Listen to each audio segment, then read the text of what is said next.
ಈಗ ನಮ್ಮನ್ನು ಉದ್ದೇಶಿಸಿ ಶ್ರೀಯುತ ಲಕ್ಷ್ಮಣರಾವ್ ಅವರು ಅವರ ಆಪ್ತ ಮಿತ್ರರಾದ ಡಾಕ್ಟರ್ ಎಚ್.ಎಸ್. ವೆಂಕಟೇಶ್ ಮೂರ್ತಿ ಅವರೊಡನೆ ಅವರ ಒಡನಾಟದ ಬಗ್ಗೆ ಸವಿನೆನಪುಗಳನ್ನು ನಮ್ಮೊಡನೆ ಹಂಚಿಕೊಳ್ಳಲಿದ್ದಾರೆ. ಅವರು ದಯವಿಟ್ಟು ವೇದಿಕೆಗೆ ಬರಬೇಕು ಅಂತ ಕೇಳ್ಕೊಳ್ತೀನಿ.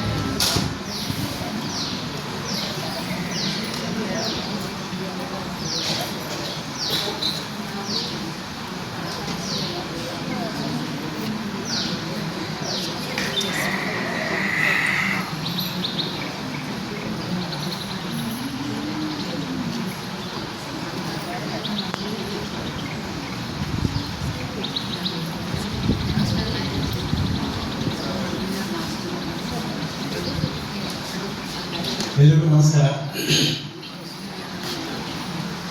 ನಾರಾಯಣ ಪ್ರಸಾದ್ ಅವರು PSC ಪತ್ರಿಕಾ ಸ್ಟಾರ್ಟ್ ಹೇಳಿ ಬಹಳ ಅಪೋಲಜೆಟಿಕ್ ಆಗಿ ಹೇಳಿದರು. ಆದರೆ ನಿಜ ಏನು ಅಂದರೆ ಈ ಕಾರ್ಯಕ್ರಮಕ್ಕೆ ನನ್ನ ಮಾತ್ರ ಕಟ್ಟಿದ್ದು. ಆಮೇಲೆ ಸೀತಾರಾಮ ಕೊಡ್ತಾರ ಅಂತ ನನ್ನನ್ನು ಕೇಳಿದ್ರು. ನಾನು ಆಯಿತು ಹೇಳ್ತೀನಿ ಅವ್ರಿಗೆ, ಬರೋದಾದ್ರೆ ಆಮೇಲೆ ಅವರು ಅವನಿಗೆ ತೊಂದರೆ ಅಂದರೆ ಯಾವಾಗ ಹೇಳ್ತಾರೆ ನನಗೆ ಅಂದರೆ ಅಪ್ಪ ಆರೋಗ್ಯ ಕೈ ಕೊಡ್ತಾ ಇರ್ತಾರೆ. ಅವನು ನನಗಿಂತ 3 ವರ್ಷ ಚಿಕ್ಕವು, ವೆಂಕಟೇಶ್ ಮೂರ್ತಿ ನನಗಿಂತ 2 ವರ್ಷ ದೊಡ್ಡವು, ಇಬ್ಬರು ಮಧ್ಯೆ ಈಗ. ಸೀತಾರಾಮ ಅವನ ಹೆಸರು ಸೀತಾರಾಮ ಆದರು, ನಾನು ಲಕ್ಷ್ಮಣ ಆದರು, ಅವನ ತಮ್ಮಡು ಅಂತ ಹೇಳ್ತೀನಿ, ಅವನ ಅನ್ನುಡು ಅಂತ ಹೇಳ್ತಾನೆ. ಸೊ ಸೀತಾರಾಮ ತಮ್ಮ ಆಗಿದ್ದಾನೆ, ಲಕ್ಷ್ಮಣನೇ ಅಣ್ಣ ಉಲ್ಟಾ ಆಗಿದ್ದಾನೆ ನನ್ನ ಸಂಬಂಧದಲ್ಲಿ. ನಾನು ಅವನು ಹಾಸ್ಟೆಲ್ ಮೇಟ್ಸ್ ಆಗ್ತಿದ್ದಾಗೆ 1966ರಲ್ಲಿ 1967 ಆವಾಗ ನಾನು ಗೊಬ್ಬರಕಮ್ಮೆ ಹಾಸ್ಟೆಲ್ಲಿ ಅದೇ ಇನ್ನೇನು ಸುಮಾರು 60 ವರ್ಷ ಆಯಿತು. ಸೀತಾರಾಮನ ನನ್ನ ಗೆಳೆತನ, ವೆಂಕಟೇಶ್ ಮೂರ್ತಿ ಜೊತೆ ನನ್ನ ಗೆಳೆತನಕ್ಕೆ 50 ವರ್ಷ ಆಯಿತು. ಸೊ ಹೀಗೆ ನಿಲುಗಾಲದ ಗೆಳೆಯರು ನಾವೆಲ್ಲ ಆ ಕಾಲದಿಂದ ಹಳೆ ಕಾಲದವರು. ಅಂದರೆ ಈಗ ಈ ಥರ ಭಾಳ ದಿಢೀರಂಥ ಸ್ನೇಹವು ಪ್ರೇಮವೂ ಆಗಿ ದಿಢೀರಂಥ ಕೊನೆಗೊಳ್ಳುವಂಥದ್ದಲ್ಲ. ಇದರ ದೀರ್ಘಕಾಲೀನವಾದಂತಹ ಸಂಬಂಧಗಳು. ಹಾಗಾಗಿ ಈ ವೆಂಕಟೇಶ್ ಮೂರ್ತಿಯ ಈ ನುಡಿನನ್ನ ಕಾರ್ಯಕ್ರಮಕ್ಕೆ ಇದನ್ನು ಬಂದಿಲ್ಲ ಅಂತ ಬೇಜಾರು ಮಾಡ್ಕೋಬೇಡಿ. ನಾನು ಅವರ ಆಪ್ತ ಮಿತ್ರ, ಇಬ್ಬರಿಗೂ ಆಪ್ತ ಮಿತ್ರನಾಗಿ ನಾವೇ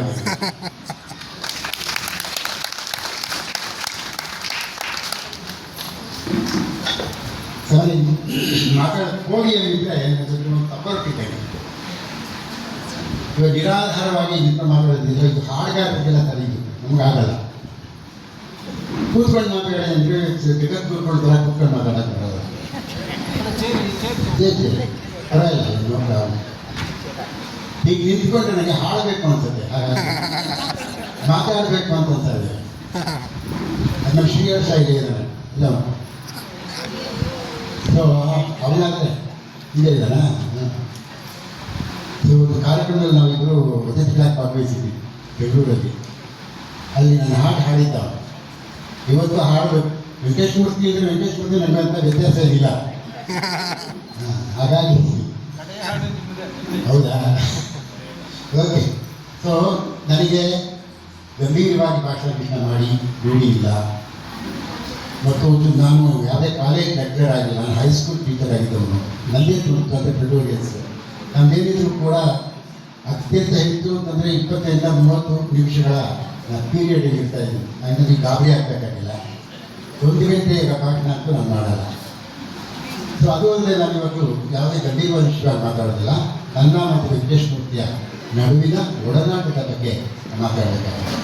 ಮೊಟ್ಟ ಮೊದಲನೇದಾಗಿ ನನಗೆ ಭಾಳ ಸಂತೋಷ ಸಂಖ್ಯೆ ವೆಂಕಟೇಶ್ ಮೂರ್ತಿ ಬೆಂಗಳೂರಿನಲ್ಲಿ ಹಲವಾರು ಈ ಥರದ ಅವನ ನುಡಿನ ಹಣದ ಕಾರ್ಯಕ್ರಮಗಳಲ್ಲಿ ಕಡ್ಡಾಯವಾಗಿ ನಾನೇ ಭಾಗವಹಿಸಬೇಕಾಗಿದೆ. ಯಾಕಂದರೆ ಯಾರು ಹೇಳಿದ್ರು ಮೊದಲು ನನಗೆ ಕೇಳ್ತಾರೆ, ಯಾಕಂದರೆ ನೀವಿಬ್ಬರು ಬಹಳ ಆಪ್ತ ಮಿತ್ರರಲ್ಲ, ಯಾಕಂದ್ರೆ ನೀವು ಬರಲೇಬೇಕು. ಹೀಗಾಗಿ ಸುಮಾರು ಕಾರ್ಯಕ್ರಮಗಳಲ್ಲಿ ಮಾತಾಡಿದ್ದೀನಿ ನಾನು. ನನ್ನ ಬಗ್ಗೆ ಮಾತಾಡೋದು ಯಾವತ್ತು ನನಗೆ ಸಂತೋಷ ಸಿಗುತ್ತೆ ಮತ್ತು ಭಾಳ ವಿಷಾದ ಸಿಗುತ್ತೆ. ಯಾಕಂದರೆ ನಿಲ್ಲುವಲ್ಲ, ಆದರೆ ಅವನಿಲ್ಲ ಅನ್ನೋದು ಸುಳ್ಳು. ಯಾಕಂದರೆ ನನ್ನಲ್ಲಿ ಇದ್ದೇ ಇದ್ದಾರೆ. ಹಾಗಾಗಿ ನಾವಿಬ್ಬರು ಯಾವತ್ತೂ ಬೇರೆ ಬೇರೆ ಅಂತ ನಾನು ಅನ್ಕೊಂಡೇ ಇರಲಿಲ್ಲ. ಹಾಗಾಗಿ ಒಂದು ರೀತಿಯ ಈ ರೀತಿ ಇವತ್ತು ನಾವು ಮಾತಾಡ್ತಾ ಇರೋದು ವೆಂಕಟೇಶ್ ಮೂರ್ತಿ ಮತ್ತು ಲಕ್ಷ್ಮಣರಾವ್ ಇವರು ಒಟ್ಟಿಗೆ ಮಾತಾಡ್ತಾ ಇದ್ದಾರೆ ಸಮಿತಿ. ಸೊ ಹಾಗೆ ನನ್ನ ಹೊರಗೆ ಬೆಳೆದು ಹೋಗಿದ್ದಾರೆ. ವೆಂಕಟೇಶ್ ಮೂರ್ತಿಯ ನನ್ನ ಗೆಳೆತನ ಆಗಿದೆ 1976ರಲ್ಲಿ. ಅಂದರೆ ನಾವು ಮುಖಾಂತರ ಅಂದರೆ ಮುಕ್ತ ಭೇಟಿಯಾಗಿದೆ. ಅದರಲ್ಲಿ ಮುಂಚಿದ್ದು ನಾವು ಒಬ್ಬರೊಬ್ಬರು ಓದ್ಕೊಂಡು ಬಂದಿದ್ದೇವೆ. ಇಲ್ಲಿ ಮೊದಲು ವೆಂಕಟೇಶ್ ಮೂರ್ತಿಯ ಬಗ್ಗೆನೇ ಮಾತಾಡಿ. ವೆಂಕಟೇಶ್ ಮೂರ್ತಿ ಕನ್ನಡ ಕಾವ್ಯದ ಚರಿತ್ರೆ ಹೇಗೆ ವಿಶಿಷ್ಟವಾದಂಥ ಒಬ್ಬ ಕವಿ ಅನ್ನೋದ್ರ ಬಗ್ಗೆ ನಾನು ನಿಮಗೆ ಮಾತನ್ನು ಹೇಳಬೇಕು. ಯಾಕಂದರೆ ಈ ವೆಂಕಟೇಶ್ ಮೂರ್ತಿಯ ವೈಶಿಷ್ಟ್ಯ ಎನ್ನುವುದರ ಬಗ್ಗೆ. ವೆಂಕಟೇಶ್ ಮೂರ್ತಿ ಕವಿಯಾಗಿ ಹೋಗಿದ್ದನ ಈ ನವ್ಯ ಕಾವ್ಯದ ಸಂದರ್ಭದಲ್ಲಿ. ಅಂದರೆ ನಾನು ಕೂಡ ಆ ಸಂದರ್ಭದಲ್ಲೇ ನಾವೆಲ್ಲ ಒಟ್ಟಿಗೆ ಬಂದಿದ್ದೆ. ಅಂದರೆ ನಾವೆಲ್ಲ ಸುಮಾರು 70ನೇ ದಶಕ ಆಗ್ತದೆ. ಅಂದರೆ 70ಸಲ್ಲಿ 60ಸಲ್ಲೂ ಹೇಳ್ಬೋದು. 60ಸಲ್ಲಿ ನಮಗೆ ಶುರು ಮಾಡ್ತೀವಿ, 70ಸಲ್ಲೇ ನಿಜವಾಗೂ ನಾವು ಬಂದೆವು. ಅಂದರೆ ಅದು ನವ್ಯದ ಕಾಲ. ಆ ಕಾಲದಲ್ಲಿ ಅವರು ಆ್ಯಕ್ಚುಲಾಗಿ ನಾನು ಗೋಪಿ ಮತ್ತು ಗೋಡಲಿ ನನ್ನನ್ನು ಕನ್ನಡ ಸಂಕಲನ ಪ್ರಯತ್ನ ಆಗಿದ್ದು 1971ರಲ್ಲಿ. ಆ ಸಂಕಲನದಿಂದಲೇ ನಾನು ತುಂಬ ಜನಪ್ರಿಯನಾಗಿದ್ದೆ. ತುಂಬ ಕನ್ನಡ ಸಾರಸ್ವತ ಕೂಡ ಪರಿಚಿತ ನಾನು. ಆದರೆ ಆಗ ವೆಂಕಟೇಶ್ ಮೂರ್ತಿ ಇನ್ನೂ ಕೂಡ ಪರಿಚಿತ ಕವಿಯೇ ಅಲ್ಲ. ಹಾಗಾಗಿ ಅವರು ಇನ್ನೂ ಎಲ್ಲ ಹಳ್ಳಿನಲ್ಲಿ ಇದ್ದಿದ್ದು. ಮತ್ತು ಅವ್ರು ಕೆಲಸ ಮಾಡ್ತಾಯಿದ್ದು ಕೂಡ ಒಂದು ಮಲ್ಲಾಡಿ ಹಳ್ಳಿ, ಅಲ್ಲಿ ಕೆಲಸ ಮಾಡ್ತಿದ್ದ. ಹೀಗಾಗಿ ಅವರು ಬೆಂಗಳೂರಿನಲ್ಲಿ ಇರಲಿಲ್ಲ. ರಾಜಧಾನಿಯಲ್ಲಿದ್ದರೆ ಕೆಲವು ಅನುಕೂಲಗಳಿತ್ತು, ಅವ್ರಿಗೆ ಗೊತ್ತಿದೆ. ಆದರೆ ಅಂಥ ಅನುಕೂಲಗಳು ಅವರಿಗೆ ಇರಲಿಲ್ಲ. ನಾನು ಓದಿದ್ದು ಬೆಂಗಳೂರಲ್ಲಿ. ಮತ್ತು ಒಂದು ಚಳುವಳಿಯ ಒಂದು ದಾರಿಯಲ್ಲಿ ನಾನಿದ್ದೆ. ಮತ್ತು ಎಲ್ಲಕ್ಕಿಂತ ಮುಖ್ಯವಾಗಿ ಏನಂದರೆ ನನಗೆ ಗಾಡ್ ಫಾದರ್ಸ್ ಇದೆ. ಲಂಕೇಶ್ ನನಗೆ ಮೇಷ್ಟ್ರ, ವೈದ್ಯ ನನ್ನ ಮೆಂಟರ್ ಅಂತ ಕರೀತಾರೆ. ಹೀಗಾಗಿ ಈ ಒಂದು ನವ್ಯದ ಚಳುವಳಿಯ ಕಾಲದಲ್ಲಿ ಎಲ್ಲರೂ ನನಗೆ ಬಂದಿದ್ದಿತ್ತು. ಮತ್ತು ನನಗೆ ಆಗ ಲಂಕೇಶ್ ನನ್ನ ಅಕ್ಷರ ಹೊಸ ಕಾಲದಲ್ಲಿ ನನ್ನ ಕವಿತೆಗಳನ್ನು ಹಾಕಿ ಇಡೀ ಸಾರಸ್ವತ ಲೋಕಕ್ಕೆ ನಾನು ಪರಿಚಯ ಮಾಡಿಕೊಟ್ಟ ನಂತರ ನನಗೆ ಭಾಳ ಸುಲಭವಾಗಿ ನಾನು ಸಾಹಿತ್ಯ ಕ್ಷೇತ್ರಕ್ಕೆ, ಕಾವ್ಯ ಕ್ಷೇತ್ರಕ್ಕೆ ಬಂದೆ. ಅದು ವೆಂಕಟೇಶ್ ಮೂರ್ತಿಗೆ ಅಂತ ಯಾವುದೇ ಅನುಕೂಲತೆ ಹೇಳಿಲ್ಲ. ಅವ್ರು ಇದ್ದಿದ್ದು ಒಂದು ಹಳ್ಳಿನಲ್ಲಿ ಮಲಾಡಿ ಹೇಳ್ತಾರೆ. ಆಮೇಲೆ ಅವನು MA ಮಾಡಲಿಕ್ಕೋಸ್ಕರ ಅಂತ ಬೆಂಗಳೂರಿಗೆ ಬೆಂಗಳೂರಿಗೆ ಬಂದು ಅಲ್ಲಿ ಮಾಡಿದ್ರೆ ಅವನ 3ನೇ ಕವನ ಸಿಂಧವಾದನ ಆತ್ಮಕಥೆ ಅಂತ 3ನೇ ಕವನ ಸಂಕಲನ ಅದು ಬೆಂಗಳೂರಲ್ಲಿ ಬಿಡುಗಡೆ ಆಗಿದ್ದು. GS ಶಿವರುದ್ರಕ್ಕೆ ನುಡಿ ಕೊಟ್ಟರು. ಆ ಸಂಕಲನದಿಂದ ವೆಂಕಟೇಶ್ ಮೂರ್ತಿ ಒಬ್ಬ ಪ್ರಮುಖ ಕವಿಯಾಗಿ ಕನ್ನಡ ಕಾವ್ಯದಲ್ಲಿ ಗುರುತಿಸಿಕೊಂಡ. ಅದು ನನ್ನ ಕೋಟಾರ 2ನೇ ಕವನ ಸಂಕಲನ 76. ಯಾಕೆ ಮಾತು ಹೇಳ್ತಂದರೆ ವೆಂಕಟೇಶ್ ಮೂರ್ತಿ ಒಬ್ಬ ಕವಿಯಾಗಿ ಪ್ರಸಿದ್ಧನಾಗುವುದಕ್ಕೆ ಮುಂಚೆನೇ ನಾನು ತುಂಬ ಪ್ರಸಿದ್ಧ ಕವಿ ಆಗಿದ್ದೆ. ಆದರೆ 76 ಅವರವರು ನಮ್ಮ ಪರಿಚಯ ಆಗಿದೆ. 76 ಅಂತ ಹೇಳಿಲ್ಲ, ಪರಿಚಯ ಆದಮೇಲೆ ಸಿದ್ಧವಾದನ ಆತ್ಮಕಥೆಯನ್ನು ಓದಿದ ಮೇಲೆ ನಾನು ಅವರ ಪ್ರಖರವಾದಂಥ ಆ ಕಾವ್ಯ ಪ್ರತಿಭೆಗೆ ನಾನೇ ಮಾಡಿದೆ. ಅವನಿಗೆ ಹೇಳಿದೆ, ಅವನ ಅಕ್ಕೆಲ್ಲಾಗೆ ಅವನು ಸುಧಾದಲ್ಲಿ ಒಂದು ಮಕ್ಕಳ ಸಾಹಸ ಕಾದಂಬರಿ ಧಾರಾವಾಹಿ ಪ್ರಕಟ ಆಗ್ತಾ ಇದ್ದಾನೆ. ಅದನ್ನು ಓದಿದ ನನಗೆ ಇಷ್ಟ ಆಗಿತ್ತು. ಅದಕ್ಕೋಸ್ಕರ ಅದನ್ನು ಭೇಟಿ ಮಾಡಿದ್ದು. ಆದರೆ ಆ ಕವಿತೆಯನ್ನು ಓದಿದ ಮೇಲೆ ನಾನು ಹೇಳಿದೆ, ಇದು ನಿಮ್ಮ ಪ್ರಕಾರ ಏನಂತಂದರೆ ಕಾವ್ಯ, ಅದರಿಂದ ನೀವು ಕಾವ್ಯದಲ್ಲೇ ಮುಂದುವರಿಬೇಕಂತ ನಾನು ಹೇಳಿದೆ. ಮತ್ತು ನಮ್ಮ ಪರಿಚಯದ ಪ್ರಾರಂಭದಲ್ಲಿ ನಾನು ಭಾಳ ಒಂದು ಕೆಲಸ ನಮ್ಮಲ್ಲಿ ಮೂಡಿತು. ನಾನು ಒಂದೇ ಒಂದು ಪತ್ರ ಅವನ ಸಿಂಧವಾದ ಆತ್ಮಕಥೆ ಆದ್ಮೇಲೆ ಬರೆದವರು. ಅವನಿಗೆ ಮೊಟ್ಟ ಮೊದಲು ನಾನು ಬರ್ತಂದರೆ ಬಹುವಚನದಲ್ಲಿ ಬರೆದ ಏಕೈಕ ಪತ್ರ. ಹಾಗಾಗಿ ಅದಾದಮೇಲೆ ನಾವು ಎಷ್ಟು ಆತ್ಮೀಯ ಮಿತ್ರರಾಗ್ತದೆ ಏಕವಚನದ ಗೆಳೆಯರಾಗಿ. ಹಾಗಾಗಿ ಅವನು ಯಾವಾಗಲೂ ಹೇಳ್ತಿರ್ತಾನೆ, ಲಕ್ಷ್ಮಣ ನನ್ನ ಕಳೆದು ಒಂದೇ ಬಹುವಚನದಲ್ಲಿ ಬರೆದಿದ್ದು ಒಂದೇ ಒಂದು ಪತ್ರ ಅಂತ ಅವರು ಹೇಳ್ತಾರೆ. ಸೊ ಹೀಗೆ ನಾವು ಅತ್ಯಂತ ಆತ್ಮೀಯ ಮಿತ್ರರಾಗ್ತದೆ. ಅದು ನಿಮಗೆ ಆಶ್ಚರ್ಯ ಆಗ್ಬೋದು, ಬಹಳ ಆತ್ಮೀಯ, ಎಷ್ಟು ಆತ್ಮೀಯ ಮಿತ್ರರು ಅಂತಂದರೆ GS ಶಿವರುದ್ರನವರು ನಮ್ಮಿಬ್ಬರನ್ನ ಕನ್ನಡ ಕಾವ್ಯದ ಅಶ್ವಿನಿ ದೇವತೆಗಳು ಅಂತ ಇದ್ದಾರೆ. ಅಂದರೆ ಇಬ್ಬರು ನಾವು ಒಟ್ಟಿಗೆ ಎಲ್ಲಿಗೆ ಹೋಗಬೇಕಾದ್ರೂ ಒಟ್ಟಿಗೆ ಇರ್ತಾರೆ, ಅದೇ ಕಾರ್ಯಕ್ರಮ ಬೇಕಾದ್ರೂ ಒಟ್ಟಿಗೆ ಇರ್ತಾರೆ. ಹೀಗಾಗಿ ನಮ್ಮನ್ನು ಆ ಥರ ಕರೀತಾರೆ. ಆದರೆ ನಿಜ ಹೇಳಬೇಕಂದ್ರೆ ಸ್ವಭಾವತಃ ನಾವು ತದ್ವಿರುದ್ಧ. ಬಹಳ ಆಶ್ಚರ್ಯ ಎಲ್ರಿಗೂ ಇಬ್ಬರು ಹೇಗೆ ಇಷ್ಟೊಂದು ಆತ್ಮೀಯ ರೀತಿಯಾಗಿದೆ. ಯಾಕಂದರೆ ಎಲ್ಲ ರೀತಿಯಲ್ಲೂ ನಾವು ತದ್ವಿರುದ್ಧವಾಗಿದ್ದಂತೆ. ಅವನು ಹಳ್ಳಿಯಿಂದ ಬಂದವನು, ನಾನು ನಗರದವನು. ಅವನು ಬಹಳ ಅಂತರ್ಮುಖಿ, ನಾನು ಬಹಿರ್ಮುಖಿ. ಅವನು ಬಹಳ ಸಂಕೋಚ, ನಾನು ಮಾತಾಡಬೇಕು ಅಂತ ನನಗೆ ಎಲ್ಲರೂ ಬೇಕು. ಅವನು ಕನ್ನಡ ಸಾಹಿತ್ಯ ಓದ್ಕೊಂಡು ಬಂದವರು, ನಾನು ಇಂಗ್ಲೀಷ್ ಸಾಹಿತ್ಯ ಓದ್ಕೊಂಡು ಬಂದವರು. ಹೀಗೆ ಎಲ್ಲದರಲ್ಲೂ ನಾವು ತದ್ವಿರುದ್ಧವಾಗಿದ್ದೆ. ನಾನು ಯಾವಾಗಲೂ ಎಲ್ಲರ ಜೊತೆಯಲ್ಲೂ ಖುಷಿ ಆಡ್ಕೊಡ್ತೀವಿ. ಅವರು ಬಹಳ ಗಂಭೀರವಾಗಿದ್ದರು, ಬಹಳ ಕೋಪ ಬೇರೆ ಇದ್ದವರು ಅದರಲ್ಲಿ. ಸೊ ಹೀಗೆ ನಾವು ತದ್ವಿರುದ್ಧವಾಗಿದ್ದಂಥವರು ಹೇಗೆ ಇಷ್ಟೊಂದು ಆತ್ಮೀಯ ಮಿತ್ರರಾದ್ವಿ ಅದೆಲ್ಲರೂ ಆಶ್ಚರ್ಯ. ಆದರೆ ಅದಕ್ಕೆ ನಿಮಗೆ ಒಂದು ಸೈನ್ಸಲ್ಲಿ ಒಂದು ಲಾ, ಫಿಸಿಕಲ್ ಲಾ ಇದೆಯಲ್ಲ, ಅಂದರೆ ಭೌತಿಕ ಮತ್ತು ಬೌದ್ಧಿಕ ಲಾ ನಿಯಮ ಏನಂದರೆ ಅನ್ಲೈಕ್ ಪೋಸ್ ಅಟ್ರಾಕ್ಟ್. ವಿರುದ್ಧ ಧ್ರುವಗಳು ಯಾವಾಗಲೂ ಆಕರ್ಷಿಸುತ್ತವೆ. ಹಾಗಾಗಿ ನಾವು ಅನ್ಲೈಕ್ ಪೋಸ್ ಆದ್ದರಿಂದ ನಾವು ಅಷ್ಟೊಂದು ನಮ್ಮಲ್ಲಿ ಪರಸ್ಪರ ಆಕರ್ಷಣೆ ಇತ್ತು ಅಂತ ಕಾಣ್ತದೆ. ಹೀಗಾಗಿ ನಾವು ಆತ್ಮೀಯ ಮಿತ್ರರಾಗಿ ವೆಂಕಟೇಶ್ಮೂರ್ತಿ ಬಗ್ಗೆ ನಾನು ಹೇಳ್ತಾ ಇದ್ದೆ. ನನಗೆ ಆ ರೀತಿಯ ಎಲ್ಲ ಅನುಕೂಲಗಳಿವೆ. ಅದೇ ಒಂದು ಚಳುವಳಿಯಲ್ಲಿ ನಾನಿದ್ದೆ. ಅದು ಏನೂ ಇದೆ, ಕೇವಲ ತನ್ನ ಪ್ರತಿಭೆಯ ಮೂಲಕ, ತನ್ನ ಪರಿಶ್ರಮದ ಮೂಲಕ, ತನ್ನ ಸಂಕಲ್ಪದ ಮೂಲಕ ನಾಡಿನ ಶ್ರೇಷ್ಠ ಕವಿಗಳಲ್ಲಿ ಒಬ್ಬನಾಗಿದ್ದವನು ನಮ್ಮ ವೆಂಕಟೇಶ್ವರ. ಆದ್ದರಿಂದ ಅವನ ಸ್ವಯಂಭೂ ಕವಿ ಅಂತ ಹೇಳ್ತಾ ಇದ್ದೀನಿ. ಯಾರ ಬೆಂಬಲವಿಲ್ಲದೆ ತಾನಾಗಿ ಬೆಳೆದಂಥ ಕವಿ. ಇದು ಅವನ ಮೊಟ್ಟ ಮೊದಲನೆಯ ವೈಶಿಷ್ಟ್ಯ. ಆಮೇಲೆ ನಾನು ಮೊದಲೇ ಹೇಳಿದಾಗ ನಾವು ನವ್ಯದ ಕಾಲದವರು. ಆದರೆ ಅವನು ನವ್ಯ ಕಾಲದಲ್ಲಿ ಬಂದರೂ ಕೂಡ ನವೋದಯದ ಒಂದು ಸೆನ್ಸಿಬಿಲಿಟಿ ಅವರಲ್ಲಿ ಇದ್ದಿತ್ತು. ಅಂದರೆ ಯಾಕೆಂದರೆ ನೋಡಿ, ಈಗ ನಿಮ್ಮಲ್ಲಿ ನಮ್ಮ ಕಾಲ, ಹಿಂದಿನ ಕಾಲದಲ್ಲಿ ಒಬ್ಬ ಡಾಕ್ಟ್ರು, ವೈದ್ಯರು ಅಂದರೆ ಸಾಮಾನ್ಯವಾಗಿ ಜನರಲ್ ಪ್ರಾಕ್ಟೀಷನರೇ ಇರ್ತಾರೆ. ಎಲ್ಲದಕ್ಕೂ ಒಬ್ಬ ವೈದ್ಯರು ಗೊತ್ತಿರೋ ಎಲ್ಲಕ್ಕೂ ಅವರೇ ಟ್ರೀಟ್ಮೆಂಟ್ ಮಾಡ್ತಾರೆ. ಸೊ ಜನರಲ್ ಪ್ರಾಕ್ಟೀಷನರ್ಸ್ ಅಂತ ಅವಾಗ ಇದ್ದಿದ್ದು. ಹಾಗೆ ಸಾಹಿತ್ಯದಲ್ಲೂ ಕೂಡ ನವೋದಯ ಜನರಲ್ ಪ್ರಾಕ್ಟೀಷನರ್ಸ್ ಅವರು ಎಲ್ಲದೂ ಅವರು ಕಾವ್ಯ ಬರೀತಾ ಇದ್ರು, ಕಾದಂಬರಿನೂ ಬರೀತಾ ಇದ್ರು, ಕಥೆನೂ ಬರೀತಾ ಇದ್ರು. ಪ್ರಭಾವ ಕುವೆಂಪುರನ್ನು ತಗೊಳ್ಳಿ, ಮಾಸ್ತಿಯವರು ತಗೊಳ್ಳಿ, ಎಲ್ಲನೂ ಕೂಡ ಎಲ್ಲೂ ಬರೀತಾರೆ. ಎಲ್ಲ ಪ್ರಕಾರಗಳಲ್ಲೂ ಕೆಲಸ ಮಾಡಿದ್ದಾರೆ. ಆದರೆ ನವ್ಯದ ಕಾಲದಲ್ಲಿ ಹೇಗೆ ಅಂದರೆ ಸ್ಪೆಷಲಿಸ್ಟ್. ಇವಾಗ ಇವಾಗ ಏನೇ ಪ್ರಾಬ್ಲಮ್ ಆದರೆ ಹಾಸ್ಪಿಟಲ್ಗೆ ಹೋದ ಕೂಡಲೇ ಯಾವ ಸ್ಪೆಷಲಿಸ್ಟ್ ಅಂತ ಕಲ್ತ್ಕೊತಾರೆ. ಸೊ ಕಣ್ಣಿಗೊಬ್ಬ ಸ್ಪೆಷಲಿಸ್ಟು, ಕಿವಿಗೊಬ್ಬ ಸ್ಪೆಷಲಿಸ್ಟು, ಮೂಗಿಗೊಬ್ಬ ಸ್ಪೆಷಲಿಸ್ಟು, ಮೂಗಿನ ಬಲ ಹೋಗದೆ ಸ್ಪೆಷಲಿಸ್ಟು, ಎಡಗಡೆಗೊಬ್ಬ. ಅಂದರೆ ಈ ಥರ ಇದೆಲ್ಲ ಸ್ಪೆಷಲೈಸೇಷನ್ ಇವಾಗ. ಹಾಗೆ ನವ್ಯದಲ್ಲೂ ಕೂಡ ನನಗೆ ಅಡಿಗರು ಒಂದು ಮಾತು ಹೇಳ್ತೀನಿ, ಗೋಪಾಲಕೃಷ್ಣ ಅಡಿಗರು. ಅಂದರೆ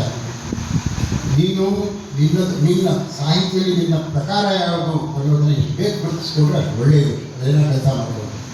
ಆಮೇಲೆ ಆ ಥರ ನಾನು ಕಾವ್ಯ ಅಂದರೆ ಕಾವ್ಯಕ್ಕೆ ಬಂದೆ. ಆ ಕಾಲದಲ್ಲಿ ಆ್ಯಕ್ಚುಲಾಗಿ ನಿಮ್ಗೆ ಗೊತ್ತಿರೋಗೆ ಅನಂತಮೂರ್ತಿ ಮೊದಲು ಕಾವ್ಯ ಬರೆದವರೇ, ಲಂಕೇಶ್ವರ ಅವ್ರದ್ದು ಎರಡು ಕವಚಕಗಳು ಬಂದಿದ್ದು.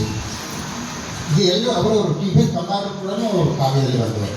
ಆದರೆ ಆಮೇಲೆ ಅವರವರ ಕ್ಷೇತ್ರ ಅವರು ಗುರುತಿಸ್ಕೊಂಡು, ಅನಂತಮೂರ್ತಿ ಅಂದರೆ ಅನಂತಮೂರ್ತಿ ಕಥಾಕ್ಷೇತ್ರಕ್ಕೆ ಬಂದರು, ಲಂಕೇಶ್ ಕೂಡ ಕಥೆ ನಾಟಕಕ್ಕೆ ಬಂದರು, ಕಂಬಾರರು ನಾಟಕ. ಹೀಗೆ ಸ್ಪೆಷಲೈಸೇಷನ್ಗಳು. ಆಮೇಲೆ ಸ್ಪೆಷಲೈಸೇಷನ್ನ ಆ ಥರ ಸ್ಪೆಷಲಿಸ್ಟ್ ಆಗುತ್ತೆ. ಇವತ್ತು ಬಗ್ಗೆ ಏನು ಹಾಕ್ಕೊಂಡ್ರು ಅಂತಂದು ಕವಿ ಇಂದಲೇ ಗುರುತಿಸ್ತಾರೆ. ಅದೇ ವೆಂಕಟೇಶ್ಮೂರ್ತಿ ಏನಂದರೆ ಎಲ್ಲ ಪ್ರಕಾರಗಳಲ್ಲೂ ಕೆಲಸ ಮಾಡ್ತಾರೆ. ಕಥೆ, ಕಾದಂಬರಿ, ಸಾಹಿತ್ಯದಲ್ಲಿ ಯಾವ್ಯಾವ ಪ್ರಕಾರಗಳಿವೆ, ಪ್ರಬಂಧಗಳು, ಆತ್ಮಚರಿತ್ರೆ, ಪ್ರಬಂಧಗಳು, ಮಕ್ಕಳ ಸಾಹಿತ್ಯ. ಅವರಿಗೆ ಕೇವಲ ಸಾಹಿತ್ಯನ ಅಂದರೆ ಅದು ಅಲ್ಲ. ಅವನು ಸುಮಸಂಗದಲ್ಲಿ ಭಾವಗೀತೆಗಳು, ಭಾವಗೀತೆಗಳು, ಮಕ್ಕಳಿಗಾಗಿ ಹಾಡುಗಳೆಲ್ಲ ಬರ್ತವೆ, ಚಲನಚಿತ್ರಗಳಿಗೆ ಗೀತೆಗಳೆಲ್ಲ ಬರ್ತವೆ, ಶೀರ್ಷಿಕೆ ಗೀತೆಗಳು, ಕಿರುತೆರೆ, ಹೀಗೆ ಎಲ್ಲ ಕ್ಷೇತ್ರಗಳಲ್ಲೂ ಕೆಲಸ ಮಾಡ್ತಾರೆ. ಬರೀ ಕೇವಲ ಒಬ್ಬ ಕವಿ ಅಷ್ಟೇ ಅಲ್ಲ, ಸಿನಿಮಾ ನಿರ್ದೇಶನ ಕೂಡ ಮಾಡ್ತಾರೆ. ಹೀಗೆ ಅನೇಕ ಕ್ಷೇತ್ರಗಳಲ್ಲಿ ತೊಡಗಿಸಿಕೊಂಡ ಬಹುಮುಖ ಪ್ರತಿಭೆಯ ಒಬ್ಬ ಕವಿ ವಿಶೇಷ. ಈಗ ನಾನು ಯಾವಾಗಲೂ ಹೇಳ್ತಾ ಇರ್ತದೆ ಕ್ಯೂ ಅಂತ. ಈಗ ಮೊದಲಲ್ಲಿ ಪೆಟ್ರೋಲ್ ಬಂಕ್ ಕ್ಯೂ ಅಂತ ಹಾಕಿದ್ದಾರೆ. Quality and quantity. ಸೊ ಈ ಕ್ವಾಲಿಟಿನೂ ಇರುತ್ತೆ ಕ್ವಾಂಟಿಟಿನೂ ಇರುತ್ತೆ ಅಂತ ಅದಕ್ಕೆ ಏನು ಹೇಳ್ತಿದ್ದೆ ಈ ಕ್ವಾಲಿಟಿ ಆ್ಯಂಡ್ ಕ್ವಾಂಟಿಟಿ ಎರಡೂ ಇರುವಂತಹ ಕವಿ ಅಂತಂದರೆ ನಮ್ಮ ಎಸ್ ವೆಂಕಟೇಶ್ಮೂರ್ತಿ. ಅಂದರೆ ಅಷ್ಟೊಂದು ಸಮೃದ್ಧವಾಗಿ ಎಲ್ಲ ಕ್ಷೇತ್ರದಲ್ಲೂ ಕೆಲಸ ಮಾಡುವಂಥ ಆ ರೀತಿಯ ಪ್ರತಿಭೆ ಇದ್ದಂಥ ಬಹುಮುಖ ಪ್ರತಿಭೆಯ ಕವಿ ಎಸ್ ವೆಂಕಟೇಶ್ಮೂರ್ತಿ. ಮೊದಲೇ ಹೇಳಿದಾಗ ವೆಂಕಟೇಶ್ಮೂರ್ತಿ ಮತ್ತು ನಾನು ಕಾವ್ಯ ಕ್ಷೇತ್ರಕ್ಕೆ ಒಟ್ಟಿಗೆ ಬಂದಂಥವರು, ಮತ್ತು ಸುಗಮ ಸಂಗೀತ ಕ್ಷೇತ್ರಕ್ಕೂ ಒಟ್ಟಿಗೆ ಬಂದಂಥವ್ರು. ಕಾವ್ಯ ಕ್ಷೇತ್ರ ನಾನು ಮೊದಲೇ ಹೇಳಿದೆ ಅವನ ಸಿದ್ಧವಾದನ ಆತ್ಮಕತೆ ಬರುತ್ತೆ ನನ್ನ 2ನೇ ಪುಸ್ತಕದಲ್ಲಿ. ಅದಾದಮೇಲೆ ನಾವಿಬ್ಬರು ಒಟ್ಟೊಟ್ಟಿಗೆ ಎಲ್ಲ ಅನೇಕ ಪವನ ಸಂಕಲನಗಳನ್ನ ಒಟ್ಟಿಗೆ ಕರ್ತಿದ್ವಿ, ಅನೇಕ ಕಾರ್ಯಕ್ರಮಗಳಲ್ಲಿ ನಾವು ಒಟ್ಟಿಗೆ ಭಾಗವಹಿಸ್ತಾ ಇದ್ವಿ, ಪ್ರವಾಸಗಳಿಗೆ ನಾವು ಒಟ್ಟಿಗೆ ಹೋಗ್ತಾ ಇದ್ವಿ. ಹಾಗೆ ಹೇಳ್ಬೇಕಂದ್ರೆ ಮೊಟ್ಟ ಮೊದಲನೇದಾಗಿ ವಿಮಾನ ಪ್ರಯಾಣ ಮಾಡಿದ್ರು ಕೂಡ ನಾವಿಬ್ಬರು ಒಟ್ಟಿಗೆ. ನಾವು ಮಂಗಳೂರಿಗೆ ಯಾವುದೋ ಕಾರ್ಯಕ್ರಮಕ್ಕೆ ಹೋಗಿದ್ವಿ. ಅಲ್ಲಿ ಹೋದಾಗ ಅಲ್ಲಿ ವೆಂಕಟೇಶ್ಮೂರ್ತಿ ಇಲ್ಲಿಂದ ಬೆಂಗಳೂರು ನಾವು ಫ್ಲೈಟಲ್ಲಿ ಹೋಗೋಣ, ವಿಮಾನದಲ್ಲಿ ಹೋಗೋಣ. ಸೊ ಅವರ ಫ್ರೆಂಡಲ್ಲಿ ಆನಂದರಾವ್ ಪಾತ್ರಿ ಅಂತ ಅವರು ಕರ್ನಾಟಕ ಬ್ಯಾಂಕಲ್ಲಿ ಮ್ಯಾನೇಜರ್, ಅವರೇ ಬುಕ್ ಮಾಡೋದು ಟಿಕೆಟ್. ಅಂದರೆ ವೆಂಕಟೇಶ್ಮೂರ್ತಿಗೆ ಅಂದರೆ ವೆಂಕಟೇಶ್ಮೂರ್ತಿ ಹೆಂಡತಿ ಮತ್ತು ಮಗನೂ ಬಂದಿದ್ದರು. ಅದೇ ನನ್ನ ಹೆಂಡತಿ ಬಂದಿರಲಿಲ್ಲ, ನಾನು ಒಬ್ಬನೇ ಹೋಗ್ತಿದ್ದೆ. ಸೊ ಆ ಫ್ಲೈಟಲ್ಲಿ ನಾವು ಮೊಟ್ಟ ಮೊದಲನೇ ಬಾರಿಗೆ ಮಂಗಳೂರಿಂದ ಬೆಂಗಳೂರಿಗೆ ಬಂದು, ಮಂಗಳೂರಿಂದ ಬೆಂಗಳೂರಿಗೆ ಫ್ಲೈಟ್ ಟೈಮ್ ಇದ್ದಿದ್ದೇನೆ ಒಂದು ಅರ್ಧ ಗಂಟೆ. ಆದರೆ ನಾವು ಮಂಗಳೂರಿಂದ ವಿಮಾನ ನಿಲ್ದಾಣಕ್ಕೆ ಹೋಗೋದಕ್ಕೆ 2:30-3 ಗಂಟೆ ಬೇಕಾಗ್ತದೆ ಅಲ್ಲಿಂದ ಅಲ್ಲಿಗೆ ಹೋಗೋದು. ಸೊ ಅಲ್ಲಿ ಹೋಗಿ ನಾವು ವಿಮಾನ ಹತ್ತಿ ಎಲ್ರಿಗೂ ಕೂಡ ವಿಂಡೋ ಸೀಟೇ ಬೇಕು. ಸೊ ವಿಂಡೋ ಸೀಟ್ ಸಿಕ್ಕಿದ್ದು ಒಂದೇ, ಅದಕ್ಕೆ ಎಲ್ಲ ಕಾಂಪಿಟೇಷನ್ ಪ್ರಕಾರ ಒಬ್ಬೊಬ್ಬರು ಸ್ವಲ್ಪ ಹೊತ್ತು ವಿಂಡೋ ಸೀಟಲ್ಲಿ ಕೂತ್ಕೊಳ್ಳೋದು. ಸೊ ವಿಮಾನ ಹಾರಿ ನಾವೆಲ್ಲೂ ಆಕಾಶದಲ್ಲಿ ನೋಡ್ತಾ ಇದ್ವಿ, ಇನ್ನೂ ದಿಗ್ಭ್ರಮೆಗೊಂಡು. ನಿಮ್ಗೆ ಗೊತ್ತಿರಬೇಕು, ವಿಮಾನ ಪ್ರಯಾಣ ಮಾಡಬೇಕಂತಂದರೆ ಮೊದಲು ನಮಗೆ ಸಂತೋಷವೂ ಇರುತ್ತೆ, ಸಂಭ್ರಮವೂ ಇರುತ್ತೆ, ಜೊತೆ ಆತಂಕವೂ ಇರುತ್ತೆ. ಗೊತ್ತಿರಲ್ಲ, ಮೊದಲನೇ ಬಾರಿ ಹೋಗ್ತಾ ಇರ್ತಾರೆ. ಹಾಗಾಗಿ ಆಕಾಶಕ್ಕೆ ಏರಿದ್ರು, ಆಮೇಲಿಂದ ಕೆಳಗಡೆ ವೆಂಕಟೇಶ್ಮೂರ್ತಿ ಹೆಂಡತಿ ಅಂತ ಕಣ್ಣು ಮುಚ್ಕೊಂಡೆ ಕೂತ್ಕೊಂಡಿದ್ವಿ, ವಿಮಾನ ಏರ್ಬೇಕಾಗುತ್ತೆ. ಸೊ ಎಲ್ಲ ಅಲ್ಲಿಂದ ನೋಡ್ತಾ ಇದ್ದೀವಿ ಅನ್ನೋದಕ್ಕೆ ಬೆಂಗಳೂರು ಬಂದೇ ಬಿಟ್ಟು ಇಲ್ಲೇ ಬಿಟ್ಟು 25 ನಿಮಿಷದಲ್ಲಿ ಭಾಳ ಬೇಜಾರಾಯಿತು. ಇಷ್ಟು ಬೇಗ ಬಂದ್ಬಿಟ್ರಲ್ಲ. ಅಲ್ಲಿ ಇಳಿದ ಮೇಲೆ ಬಂದು ಕೆಳಗಡೆ ಬಂದಮೇಲೆ ಇಳಿದು ಬಂದಮೇಲೆ ವೆಂಕಟೇಶ್ಮೂರ್ತಿ ಮಾಡಿದೆ ಮೊಟ್ಟ ಮೊದಲ ಕೆಲಸ ಏನಂದರೆ ಬಗ್ಗೆ ಭೂಮಿಗೆ ಬಂದಪ್ಪ ಸುರಕ್ಷಿತವಾಗಿ ಭೂಮಿಗೆ. ಹೀಗೆ ಮೊಟ್ಟ ಮೊದಲ ವಿಮಾನಯಾನ ಮಾಡಿದ್ದು ನಾವಿಬ್ಬರು ಒಟ್ಟಿಗೆ. ಅದಾದಮೇಲೆ ಮೊಟ್ಟ ಮೊದಲು ವಿದೇಶಕ್ಕೆ ಕೂಡ ಹೋಗಿದ್ದು ಕೂಡ ನಾವಿಬ್ಬರು ಒಟ್ಟಿಗೆ. ಅಮೇರಿಕ ಅಕ್ಕ ಸಮ್ಮೇಳನ ಕೂಡ ನಾವಿಬ್ಬರು ಒಟ್ಟಿಗೆ ಕರೀತೀವಿ. ಒಟ್ಟಿಗೆ ಕರೆದಿದ್ದು ನಾನು ಹೇಳಲೇಬೇಕಾಗಿಲ್ಲ, ಇಲ್ಲಿ ಕರೆದು ನಮ್ಮಿಬ್ಬರು ಒಟ್ಟಿಗೆ ಕರೀತಾರೆ. ಇಬ್ಬರು ಎಲ್ಲ ಕಾರ್ಯಕ್ರಮಗಳು ಒಟ್ಟಿಗೆ ಹೋಗ್ಬೇಕಾಗಿ. ಸೊ ಅಲ್ಲಿಗೂ ಒಟ್ಟಿಗೆ ಹೋಗ್ತಿದ್ವಿ ನಾವು. ಆವಾಗ ನಾನು ಹೇಳ್ತೀನಿ ಅಂತ ಜೊತೆ ಅವರ ಎಲ್ಲಿ. ಸೊ ಹೀಗೆ ಅಮೇರಿಕಾಕ್ಕೂ ನಾವು ಒಟ್ಟಿಗೆ ಹೋಗ್ತಾಯಿದ್ವಿ, ಅನೇಕ ದೇಶಗಳಿಗೆ, ಇವನ್ ನಾವು ಸಿಂಗಾಪುರ್ಗೆಲ್ಲ ಹೋಗ್ತೀವಿ, ಇಂಗ್ಲೆಂಡ್ ಕೂಡ ಹೋಗ್ತೀವಿ. ಇದೆಲ್ಲ ನಾವು ಒಟ್ಟೊಟ್ಟಿಗೆ ನಾವು ಪ್ರಯಾಣ ಮಾಡ್ತೀವಿ. ಸೊ ಸಾಹಿತ್ಯ ಕ್ಷೇತ್ರದಲ್ಲಿ ನಾವು ಒಟ್ಟಿಗೆ ಇರ್ತಾ ಇದ್ವಿ. ಸೊ ಯಾವಾಗ ಹೇಳಬೇಕಾಗಿದ್ರು ಅತ್ಯಂತ ಗಂಭೀರ ಕವಿ ಅಂದರೆ ವೆಂಕಟೇಶ್ಮೂರ್ತಿ, ಅತ್ಯಂತ ಲವಲವಿಕೆಯ ಕವಿ ಅಂದರೆ ಲಕ್ಷ್ಮಣರಾವ್ ದೇವರು ಸುಲಭವಾಗಿ ಹೇಳ್ತಿದ್ದರು. ಹಾಗೆ ಇಬ್ಬರಿಗೂ ಸೇರಿಸಿ ಇವನ್ ಸುಗಮ ಸಂಗೀತ ಕ್ಷೇತ್ರಕ್ಕೂ ನಾವು ಒಟ್ಟಿಗೆ ಬೇಕಾದ್ವಿ. ನಿಮಗೆ ಗೊತ್ತಿರೋ ಹಾಗೆ 1974 ಕೆಂಗುಲಾಗಿ ಕ್ಯಾಸೆಟ್ ಸಿ ಅಶ್ವಥ್ ಅವರ ರಾಗ ಸಂಗೀತದಲ್ಲಿ. ಸಿ ಅಶ್ವಥ್ ಆಗ ಹೊಸ ಕವಿಗಳನ್ನು ಇದಕ್ಕೆ ಸುಗಮ ಸಂಗೀತಕ್ಕೆ ಪರಿಚಯಿಸಬೇಕು ಅಂತ ಹೇಳಿ ನಮ್ಮನ್ನು ಅವರಿಗೂ ಒಟ್ಟಿಗೆ. ಅದರಲ್ಲಿ ಯಶಸ್ವಿ, ನಾನು, ವ್ಯಾಸರಾವ್, ದೊಡ್ಡಗೇಗೌಡ ಅಂತೆಲ್ಲ ಒಟ್ಟಿಗೆ. ಸೊ ಅದು 84ರಲ್ಲಿ ಬಂದಿದ್ದು ಮೊಟ್ಟ ಮೊದಲ ನಮ್ಮ ಸುಗಮ ಸಂಗೀತ ಕ್ಷೇತ್ರಕ್ಕೆ ಬಂದಿದ್ದು. ಅದು ಸೂಪರ್ ಹಿಟ್ ಕ್ಯಾಸೆಟ್ ಆಯಿತು. ಅಲ್ಲಿ ಆಚೆ ನಾವು ಹಿಂತಿರುಗಿ ನೋಡಬೇಕಾಗಿರಲಿಲ್ಲ. ಆಮೇಲೆ ಅಷ್ಟೊತ್ತು ಬೇಕಾದಷ್ಟು ಕ್ಯಾಸೆಟ್ ಅದನ್ನು ಮಾಡಿದ್ವಿ. ಅದಾದಮೇಲೆ 3 ಯಶಸ್ವಿ, ಎಮ್.ಎಲ್. ವ್ಯಾಸರಾವ್ ಮತ್ತು ನಂದು ಪ್ರೇಯಸಿ ಮತ್ತು ವಾಸಂತಿ ಈ ಥರ ಬೇಕಾದಷ್ಟು ಕ್ಯಾಸೆಟ್ಸ್ ಆಗ್ಬಿಟ್ಟಿದೆ. ಅದಾದಮೇಲಿಂದ ಅಂತೂ ಯಶಸ್ವಿಗೂ ನಮ್ಮದು ಇಬ್ಬರಿಗೆ ಬೇಕಾದಷ್ಟು ಕ್ಯಾಸೆಟ್ ಆಗಿತ್ತು. ಹೀಗೆ ಸುಗಮ ಸಂಗೀತ ಕ್ಷೇತ್ರದಲ್ಲೂ ಕೂಡ ನಾವು ಒಟ್ಟೊಟ್ಟಿಗೆ ಬಂದಿದ್ದು. ಅದು ಸುವರ್ಣ ಯುಗ ಆ್ಯಕ್ಚುಲಿ, ನಿಜ ಹೇಳಬೇಕಾದ್ರೆ ಸಾಹಿತ್ಯದಲ್ಲೂ ಅಷ್ಟೇ, ಸುಗಮ ಸಂಗೀತದಲ್ಲೂ ಅಷ್ಟೇ. ಆ ಕಾಲದಲ್ಲಿ ಸಾಹಿತ್ಯ ಕ್ಷೇತ್ರದಲ್ಲಿ ನಮ್ಮ ಕಾಲದಲ್ಲಿ ನಮಗೆಲ್ಲ ಅಂತ ಗುರುಗಳು ಇದ್ದರು, ನಮ್ಮನ್ನು ಬೆಂಬಲಿಸುವಂಥವ್ರು ಇದ್ದರು. ಫಿಲ್ಮ್ ಸಂಗೀತ ಕ್ಷೇತ್ರದಲ್ಲಿ ಅನಂತ ಸ್ವಾಮಿ ಇದ್ದರು, ಅಶ್ವಥ್ ಇದ್ದರು ಆ ಕಾಲಕ್ಕೆ. ಇವರೆಲ್ಲ ನಮ್ಮನ್ನು ಆ ಕ್ಷೇತ್ರದಲ್ಲಿ ಅವ್ರಿಗೂ ನಾವು ಹೊಸ ಕವಿಗಳು ಬೇಕಾಗಿತ್ತು, ಹಾಗೆ ನಾವು ಕೂಡ ಆ ಕ್ಷೇತ್ರಕ್ಕೆ ಹೊಸದಾಗಿ ಅವ್ರು ಬರ್ತಾಯಿದ್ವಿ. ಹೀಗೆ ಒಟ್ಟೊಟ್ಟಿಗೆ ಆವಾಗ ನಾವು ಫಿಲ್ಮ್ ಸಂಗೀತ ಕ್ಷೇತ್ರಕ್ಕೆ ಹೋಗೋದು. ನಾವು ಗೊತ್ತಿರಬೇಕು, ಅಮ್ಮ ಬಗ್ಗೆ 2 ಹಾಡಿದೆ. ಒಂದು ಅಮ್ಮ ನಾನು ದೇವರಾಣೆ ಬೆಣ್ಣೆ ಕದ್ದಿಲ್ಲಮ್ಮ, ಇನ್ನೊಂದು ಅಮ್ಮ ನಿನ್ನ ಎದೆಯಾಳದಲ್ಲಿ ಗಾಳಿ ಕಟ್ಟಿದೆ. ಒಂದು ನಾನು. ಸೊ ಇವತ್ತಿಗೂ ಕೂಡ ನಮ್ಮ ಪಲ್ಲವಿ MD ಪಲ್ಲವಿ ಯಾವುದೇ ಕಾರ್ಯಕ್ರಮದಲ್ಲಾದರೂ 2 ಹಾಡನ್ನ ಹಾಡೇ ಹಾಕ್ತಾರೆ ಕಡ್ಡಾಯವಾಗಿ. ಅದನ್ನು ಒಂದಾದಮೇಲೆ ಒಂದು. ಹೀಗೆ ಅಲ್ಲೂ ಕೂಡ ನಾವು ಯಾವಾಗಲೂ ಸುವರ್ಣ ಸಂಗೀತ ಕ್ಷೇತ್ರದಲ್ಲಿ ಒಟ್ಟೊಟ್ಟಿಗೆ ಬಂದಂಥದ್ದು. ಆಮೇಲೆ ಸುವರ್ಣ ಸಂಗೀತ ಕ್ಷೇತ್ರಕ್ಕೆ ಹೊಸದಾಗಿ ನಾವು ಬಂದಾಗ ಅದ್ರ ಬಗ್ಗೆ ಭಾಳ ಅಬ್ಜೆಕ್ಟ್ನೆಸ್ ಇತ್ತು. ಸೊ ಇದು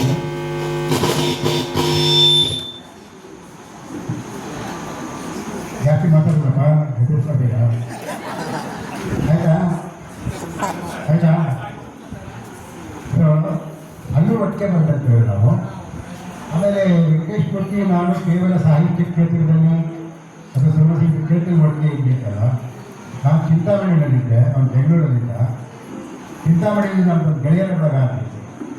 ಆ ಗೆಳೆಯರ ಬಳಗದಲ್ಲಿ ಬೇಕಾದಷ್ಟು ಕಾರ್ಯಕ್ರಮಗಳು ಮಾಡ್ತೀವಿ. ಅದು ಉದ್ಘಾಟನೆ ಮಾಡಿದ್ದೆ ನಮ್ಮ ಅನಂತ ಮೂರ್ತಿಯವರು. ಅಲ್ಲಿ ಅನೇಕ ಕಾರ್ಯಕ್ರಮಗಳು, ಆದರೆ ಯಾವುದೇ ಕಾರ್ಯಕ್ರಮ ಇರಲಿ ವೆಂಕಟೇಶ್ ಮೂರ್ತಿ ಅಂತೂ ಕಡ್ಡಾಯವಾಗಿರ್ತಾ ಇದ್ದಾರೆ. ಹೀಗಾಗಿ ವೆಂಕಟೇಶ್ ಮೂರ್ತಿ ಇಲ್ಲದ ಕಾರ್ಯಕ್ರಮ ಚಿಂತಾಮಣಿ ಕೂಡ ಆಗ್ತಾರೆ. ಹೀಗಾಗಿ ವೆಂಕಟೇಶ್ ಮೂರ್ತಿ ಕೇವಲ ನಮ್ಮ ಸಾಹಿತ್ಯ ಗೆಳೆಯ ಆಗಿಲ್ಲ, ಕೌಟುಂಬಿಕ ಗೆಳೆಯ ಕೂಡ ಆಗಿದೆ. ಮನೆಗೆ ನನಗೆ ದೊಡ್ಡವರನ್ನ ಹಿರಿಯಣ್ಣ ಅಂತ ಹೇಳ್ಬೋದು. ನಮ್ಮ ಮನೆಗೆ ಬಂದರೆ ಅವನು ಆ ಥರ ಎಲ್ಲರೂ ಕೂಡ ಅವನ ಕಂಡ್ರೆ ಭಾಳ ಪ್ರೀತಿ ಇತ್ತು. ಅವ್ರಿಗೇನು ಯಾಕೆ ಮನೆಯಲ್ಲಿ ಎಲ್ರಿಗೂ ಇಷ್ಟ ಅಂತಂದರೆ ನನ್ನ ತಾಯಿಗಾಗ್ಬೋದು, ನನ್ನ ಹೆಂಡತಿಗಾಗ್ಬೋದು, ನನ್ನ ನಾದಿನಿಗೆ ಯಾಕೆ ಇಷ್ಟ ಅಂದರೆ ತುಂಬ ಚೆನ್ನಾಗಿ ಊಟ ಮಾಡ್ತಿದ್ದ. ಮತ್ತು ಊಟ ಮಾಡಿ ತುಂಬ ಬಾಯಿ ತುಂಬ ಹೊಗಳ್ತಾ ಇದ್ದ. ಹೊಟ್ಟೆ ತುಂಬ ಊಟ ಮಾಡೋದು, ಬಾಯಿ ತುಂಬ ಹೊಗಳೋದು, ಹಾಗೆ ಭಾಳ ಹೊಗಳ್ತಾ ಇದ್ದ. ಹಾಗಾಗಿ ಅವ್ನು ಊಟಕ್ಕೆ ಬಡಿಸೋದು ಅಂದರೆ ತುಂಬ ಇಷ್ಟ. ಅವ್ನು ಆ ರೀತಿ ಮನೆ ಮಂದಿಗೆಲ್ಲ ಇಷ್ಟವಾಗಿದ್ದ. ಸೊ ಈ ರೀತಿ ಕೌಟುಂಬಿಕವಾಗಿ ಕೂಡ ನಮಗೆ ಅವರು ಬಹಳ ಆತ್ಮೀಯನಾದಂಥ ಮಿತ್ರರಾಗಿದ್ದ. ಸೊ ವೆಂಕಟೇಶ್ ಮೂರ್ತಿಯ ಬಗ್ಗೆ ನಾನು ಹೇಳ್ತಾ ಹೋದರೆ ಬೇಕಾದಷ್ಟು ಆ ಥರದ ಘಟನೆಗಳನ್ನು ಹೇಳ್ಬೋದು. ಬಟ್ ವೆಂಕಟೇಶ್ ಮೂರ್ತಿಯ ಜೀವನದಲ್ಲಿ ಬಹಳ ದೊಡ್ಡ ಆಘಾತ ಆಗಿದ್ದು ಅಂದರೆ 1907ರಲ್ಲಿ ಅವರ ಹೆಂಡತಿ ತೀರ್ಕೊಂಡಾಗ. ಅದು ಒಂದು ರೀತಿ ಎಂಥ ವಯಸ್ಸು ಅಂದರೆ ಚಿಕ್ಕ ವಯಸ್ಸಾದರೆ ಒಂಥರ, ಇನ್ನೂ ತುಂಬ ವಯಸ್ಸಾಗಿದೆ. ಇದು ಒಂದು ರೀತಿ ಇನ್ನೂ ಬದುಕಿನಲ್ಲಿ ನೆಮ್ಮದಿ ಕಾಣ್ತಾ ಇದ್ದಂಥ ಕಾಲ. ಅಂಥ ಕಾಲದಲ್ಲಿ ಹೆಂಡತಿ ತೀವ್ರವಾದಂಥ ಲಿವರ್ ಕ್ಯಾನ್ಸರ್ ಆಗಿ ತೀರ್ಕೊಂಡು ಅದನ್ನು ಆ ದುಃಖವನ್ನಾಗಲಿ ಆಘಾತವನ್ನಾಗಲಿ ನನಗೆ ಹೇಳಲಿಕ್ಕೂ ಸಾಧ್ಯ ಇಲ್ಲ. ಅಷ್ಟೊಂದು ಅಂಥದ್ದನ್ನು ಅವ್ರು ಹೇಗೆ ನಿಭಾಯಿಸ್ತಾ ಅಂತಂದರೆ ಆ ನಿಭಾಯಿಸಿದ್ದಕ್ಕೂ ಕೂಡ ಅವರಿಗೆ ಕಾವ್ಯವೇ ಸಹಾಯ. ಯಾಕಂದರೆ ಆಗ ಅವನು ಉತ್ತರಾಯಣ ಅನ್ನುವಂಥ ಅವರ ಸಂಕಲ್ಪವನ್ನೇ ತನ್ನ ಎಲ್ಲ ದುಃಖವನ್ನು, ತನ್ನ ಸಂಗಾತಿ ಬಿಟ್ಟೋರ ಎಲ್ಲ ದುಃಖವನ್ನು ಕೂಡ ಆ ಕವಿತೆಗಳಲ್ಲಿ ಅವರು ತೋರ್ಪಡಿದ್ದಾರೆ. ಅಲ್ಲಿ ನಿಜವಾದ ಅರ್ಥದಲ್ಲಿ ಶೋಕ ಮತ್ತು ಶ್ಲೋಕ ಆಗಿ ರಾಮಾಯಣ ಹಾಗೆ ಶೋಕ ಶ್ಲೋಕವಾದಂಥ ಒಂದು ಸಂಗಾತ ಆಗಿತ್ತು. ಹೀಗೆ ಅವರು ತನ್ನ ಆ ದುಃಖವನ್ನು ಗೆಲ್ಲುವುದಕ್ಕೆ ಅವನ ಕಾವ್ಯವೇ ಅವನಿಗೆ ಸಹಾಯ.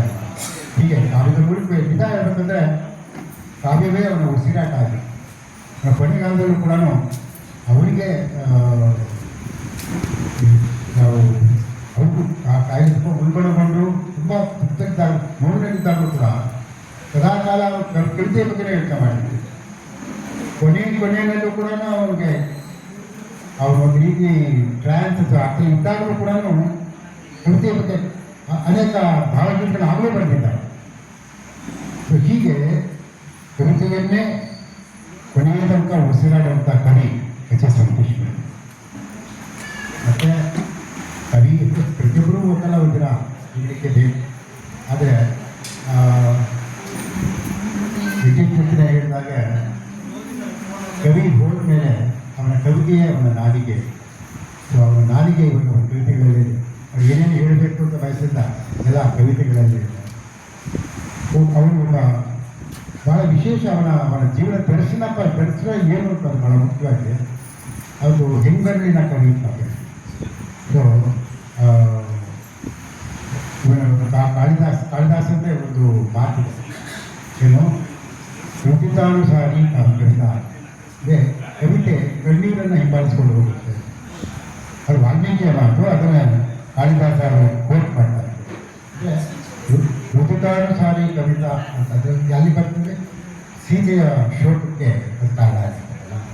ಹಾಗೆ ವೆಂಕಟೇಶ್ಮೂರ್ತಿ ಅವರು ಉಚಿತಾನುಸಾರಿ ಕವಿತಾ ಅದನ್ನು ದೇವರದ್ದಕ್ಕೂ ಆ ನೋವನ್ನೇ ಕವಿತೆಯನ್ನಾಗಿ ಮಾಡಿರ್ತಕ್ಕಂಥ ಕವಿಯನ್ನಾಗಿದ್ದ ಹೆಂಗರನ್ನ ಹೇಳ್ಬೋದು. ಇನ್ನೊಂದು ಭಾಳ ಹೇಳ್ತಾ ಇದ್ದಂದರೆ ಈ ಇಡೀ ವಿಶ್ವದ ಇವತ್ತಿನ ಈ ಎಲ್ಲ ವಿಪ್ಲವಗಳಿಗೆ ಕಾರಣ ಏನಪ್ಪ ಅಂದರೆ ಮನುಷ್ಯ ಏನು ಅಂದ್ಕೊಂಡಿದ್ದಾನೆ, ಇಡೀ ಭೂಮಿ ಇರೋದು ತನಗಾಗಿ ಅಂತ ಅಂದ್ಕೊಂಡಿದ್ದಾನೆ. ಅದಲ್ಲ, ಈ ಭೂಮಿ ಕೇವಲ ಮನುಷ್ಯನದಲ್ಲ, ಇಲ್ಲಿರುವ ಎಲ್ಲ ಜೀವಿಗಳು, ಈ ಎಲ್ಲ ಜೀವಿಗಳಿಗೂ ಸೇರಿದಂಥದ್ದು ಈ ವಿಶ್ವ ಅನ್ನೋದನ್ನು ಎಷ್ಟು ಬೇಗ ಮನುಷ್ಯ ಅರ್ಥ ಮಾಡಿಕೊಂಡ್ರೆ ಅಷ್ಟು ಜಗತ್ತಿಗೆ ಒಳ್ಳೆಯದು ಅಂತ ಹೇಳ್ತಾರೆ. ಈ ಎಲ್ಲವನ್ನು ಕೂಡ ಈ ಸಂದರ್ಭದಲ್ಲಿ ನಾನು ಮುಟ್ಟಿಸ್ಕೊಳ್ತೀನಿ. ಅವನಿಗೆ ಒಂದು ಕವಿತೆ ಗಂಧವ್ರತ ಅನ್ನೋ ಕವಿತೆ ಇದೆ. ಆ ಗಂಧವ್ರತ ಅಂತಂದರೆ ಊದುಕಡ್ಡಿಯನ್ನ ಹೇಳ್ತಾರೆ. ಊದುಕಡ್ಡಿ ಹೇಗೆ ಅದು ತನ್ನನ್ನು ತಾನೇ ಸುಟ್ಟುಕೊಳ್ಳುತ್ತಾ ಪರಿಮಳವನ್ನು ಬೀರುತ್ತೋ, ಆ ಕವಿ ಕೂಡ ತನ್ನನ್ನು ತಾನೇ ಸುಟ್ಟುಕೊಳ್ತಾ ಇಡೀ ತನ್ನ ಪರಿಸರಕ್ಕೆ ಸಮಾಜಕ್ಕೆ ಅವರು ಪರಿಮಳವನ್ನು ಬೀರ್ತಾ ಹೋಗ್ತಾರೆ. ಆ ಗಂಧವ್ರತ ಅಂತ ಅವ್ರ ಜೀವನ ಕೂಡ ಅದರ ಗಂಧವ್ರತ ಆಗಿತ್ತು. ಸೊ ಇಷ್ಟು ಮಾತುಗಳನ್ನ ಹೇಳ್ತಾ ವೆಂಕಟೇಶ್ಮೂರ್ತಿ ಆ್ಯಕ್ಚುಲಿ ಮೈಸೂರಿಗೆ ಬಳಿದಾಗ ನಾವು ಸಿನಿಮಾ ಸಂಗೀತ ಪರಿಷತ್ನ ಇಂದಿನ ಜಿಲ್ಲಾ ಶಾಖೆಯಲ್ಲಿ HSV ಮತ್ತು ನನ್ನ ಗೀತೆಗಳಂತೆ ಒಂದು ಕಾರ್ಯಕ್ರಮ ಇತ್ತು. ಆ ಕಾರ್ಯಕ್ರಮಕ್ಕೆ ನಾನು ಒಟ್ಟಿಗೆ ಬಂದು ಸಿನಿಮಾ ಸಂಗೀತ ಪರಿಷತ್ನ ಇಂದಿನ ಜಿಲ್ಲಾ ಘಟಕ ಏರ್ಪಡಿಸಿದ್ದು. ಆಗ ನಾವು ಒಟ್ಟಿಗೆ ಬಂದಿದ್ದು. ಅದಾದಮೇಲೆ ವೆಂಕಟೇಶ್ಮೂರ್ತಿ ಬರಲಿಲ್ಲ, ಕಾಲಿನ ಕಲಾವಿದರು. ಆದರೆ ಇವತ್ತು ನಾನು ವೆಂಕಟೇಶ್ಮೂರ್ತಿ ಹೇಳ್ತಾ ಇದ್ದೀನಿ, ಇವಾಗ ನಿನ್ನ ಪರವಾಗಿ ಬಂದಿದ್ದೀನಿ. ಇಷ್ಟೊಂದು ಜನ ಇಲ್ಲಿ ಮೈಸೂರಿನ ಅಭಿಮಾನಿಗಳಿದ್ದಾರೆ ಅಂದರೆ ಇದಕ್ಕೂ ಕೂಡ ನನಗೆ ಕವಿಗೆ ನಿಜವಾಗ್ಲೂ ಸಲ್ಲಬಹುದಾದಂಥ ಗೌರವ ಅಂದರೆ, ಯಾಕಂದರೆ ಯಾವುದೇ ಅಕಾಡೆಮಿ ಆಗಲಿ ಯಾವುದೇ ಪರಿಷತ್ ಆಗಲಿ ಅವರ ಕವಿಯನ್ನು ಉಳಿಸಲು ಬಳಸಲು ಕವಿ ಉಳಿಬೇಕಾದ್ರೆ ಬೆಳೀಬೇಕಾಗಿದೆ ಅದು ನಿಮ್ಮಂತಹ ರಸಿಕರಿಂದ, ನಿಮ್ಮಂತಹ ಸಾಹಿತ್ಯಾಸಕ್ತರಿಂದ ಮಾತ್ರ ಬೆಳೀಲಿಕ್ಕೆ ಸಾಧ್ಯ. ಇವತ್ತು ನನಗೆ ಯಾಕೆ ಸಂತೋಷ ಆಗ್ತದೆ ಅಂದರೆ ಇಷ್ಟೊಂದು ಜನ ವೆಂಕಟೇಶ್ಮೂರ್ತಿಯನ್ನು ನೆನಪಿಸ್ಕೊಳ್ತಾ ಇದ್ದಾರೆ. ಅಂದರೆ ವೆಂಕಟೇಶ್ಮೂರ್ತಿ ಎಲ್ಲೆಂದಿಗೂ ಅವನು ಸ್ಥಾಯಿಯಾಗಿ ಕನ್ನಡ ನಾಡಿನಲ್ಲಿ ಕನ್ನಡ ಇರೋ ತನಕ ಅವನು ಇರ್ತಾನೆ ಅನ್ನೋದಕ್ಕೆ ಇದೇ ಉದಾಹರಣೆಯಾಗಿ ಇಷ್ಟೊಂದು ಜನ ಸೇರಿದರು ಅಂತ. ಆದರೆ ಇನ್ನೊಂದು ನಾನು ವೆಂಕಟೇಶ್ಮೂರ್ತಿ ಎಲ್ಲೇ ಕೂಡ ಯಾವುದೇ ಕಾರ್ಯಕ್ರಮಕ್ಕೆ ಕೂಡ ನಮ್ಮ ಪುಸ್ತಕಗಳು ತೊಗೊಂಡೋಗ್ತಾ ಇದ್ದೆ. ಯಾಕಂದರೆ ನಾನು ಮೊದಲೇ ಹೇಳಿದಾಗೆ ನಮ್ಮನ್ನು ಉಳಿಸ್ಬೇಕಾಗಿದ್ರೆ ಜನನೇ ಉಳಿಸ್ಬೇಕು. ಜನ ನಮ್ಮನ್ನು ನೆನಪಿಸ್ಕೊಳ್ಬೇಕಾದ್ರೆ ನಮ್ಮ ಪುಸ್ತಕಗಳು ಜನರಿಗೆ ಸಿಕ್ಕವಾಗಿದ್ದರು. ಆ ಹೋದ ಕಡೆ ನಮ್ಮ ಪುಸ್ತಕವನ್ನು ತೊಗೊಂಡೋಗ್ತಾ ಇದ್ದೆ. ಇವತ್ತು ನನ್ನ ಕೆಲವು ಪುಸ್ತಕಗಳನ್ನು ನಾನು ತಂದಿದ್ದೀನಿ. ಮೊನ್ನೆ ನನ್ನ 79ನೇ ಹುಟ್ಟುಹಬ್ಬದ ಸಂದರ್ಭದಲ್ಲಿ ಬಿಡುಗಡೆಯಾದ ಪುಸ್ತಕ ಕೂಡ ವಿಪುಲ ರೂಪಧಾರಿಗಳು ಅದು ಕೂಡ ಇದೆ. ಸೊ ನೀವು ಆಸಕ್ತರು ಆ ಪುಸ್ತಕಗಳನ್ನ ಕೊಂಡ್ಕೊಳ್ಳಿ. ಆ ಕೊಂಡ್ಕೊಳ್ಳೋದ್ರಿಂದ ನನಗೇನು ಲಾಭ ಇಲ್ಲ, ಯಾಕಂದರೆ ಅದು ಯಾರು ನಾನು ಪ್ರಕಟ ಮಾಡೋದಲ್ಲ, ಅದು ಪ್ರಕಾಶಕರಿಗೆ ಅದರಿಂದ ಅನುಕೂಲ ಆಗುತ್ತೆ. ಹಾಗೆ ನಾನು ಸದಾ ನಿಮ್ಮ ಜೊತೆ ಇದ್ದ ಹಾಗಾಗ ನನ್ನ ಪುಸ್ತಕದ ಮೂಲಕ ನನ್ನ ಜೊತೆ ಇದ್ದ ಹಾಗಾಗುತ್ತೆ ಅಂತ ಹೇಳ್ತಾ ಗಂಗಾಧರ ಚಿತ್ತಾರು ಒಂದು ಮಾತು ಹೇಳ್ತಾರೆ, ನನ್ನ ಮುಖೋದ್ಗತ ನಿನ್ನ ಹೃದ್ಗತವಾದ ದಿನವೇ ಸುದಿನ. ನಾನು ಹೇಳಿದ ಮಾತು ನೀವು ಹೃದಯಕ್ಕೆ ಮುಟ್ಟಿದ ದಿನ ಇದೆಯಲ್ಲ, ಅದೇ ಕವಿಗೆ ಸುದಿನ. ಹಾಗೆ ನಾನು ನಿಮ್ಮ ಹೃದಯವನ್ನು ಮುಟ್ಟಿದ್ರೆ ವೆಂಕಟೇಶ್ಮೂರ್ತಿನೂ ಹಾಗೆ ನಾವು ನಮ್ಮ ಹೃದಯವನ್ನು ಮುಟ್ಟಿದ್ರೆ ಅದೇ ಕವಿಗೆ ಇವಾಗ ಸುದಿನ ಅಂತ ಹೇಳಿ ಗೆಳೆಯರಿಗೆ ನನ್ನ ಈ ನುಡಿನ ಪದವನ್ನು ಸಲ್ಲಿಸ್ತೇನೆ.